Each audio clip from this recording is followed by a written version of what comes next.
Halo Sobat Layar, kembali lagi bersama kita, saya Nabila Fanka, Saya Arini Dito Jamila. di Pagi Petang. Pada edisi kali ini, kita akan mengulas peristiwa yang menjadi sorotan internasional, yaitu pertemuan boyband Korea Selatan, BTS, dengan Presiden Amerika Serikat Joe Biden di Gedung Putih.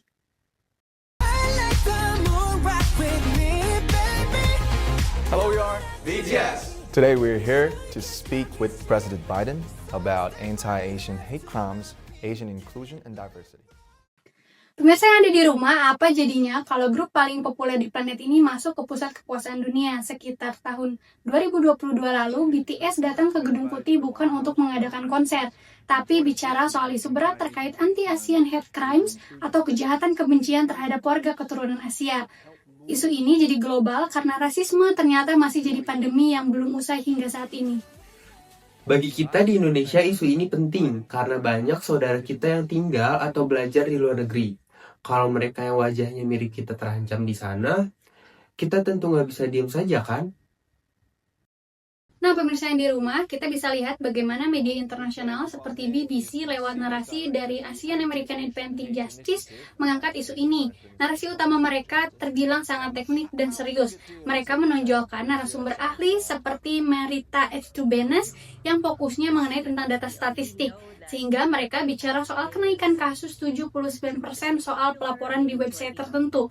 BTS is tremendously popular, they enjoy enormous influence, and we really appreciate their efforts to draw attention to this. Dan kebijakan hukum di tingkat federal, media asing ingin menunjukkan bahwa kehadiran BTS adalah strategi politik untuk menarik perhatian pada puncak gunung es masalah hukum di Amerika Serikat.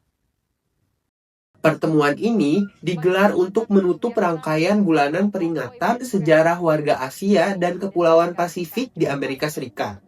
Dalam pertemuan tersebut, BTS menyuarakan keprihatinan atas meningkatnya kebencian terhadap warga keturunan Asia. Fenomena global BTS dirasa tepat untuk membahas masalah kekerasan anti-Asia. Dan bahwa isu ini merupakan masalah global. Meski bukan warga negara Amerika, BTS dipandang relevan karena pengaruh global mereka di kalangan anak muda.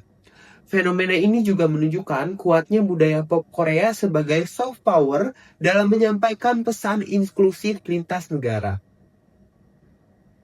Di mana letak perbedaannya? Jadi media asing seperti BBC ini fokus pada advokasi dan angka. Mereka ingin sistem di Amerika Serikat berubah, sementara media nasional seperti iNews itu fokus pada inspirasi dan identitas.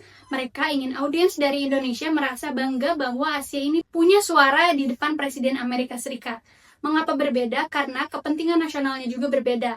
Media Amerika Serikat ini butuh solusi hukum untuk masalah internasional mereka, sedangkan media Indonesia melihat ini sebagai salah satu bukti kekuatan soft power budaya pop Asia sehingga menunjukkan bahwa budaya bisa menjadi alat diplomasi yang lebih ampuh daripada pidato politik seperti biasanya.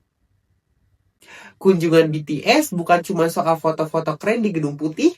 Lewat kacamata BBC, kita belajar soal urgensi perlindungan hukum. Lewat iNews, kita melihat bagaimana budaya kita, yaitu Asia, kini punya taring di dunia internasional. Intinya, musik bisa saja jadi jembatan untuk isu yang paling sulit sekalipun. Tell my mom.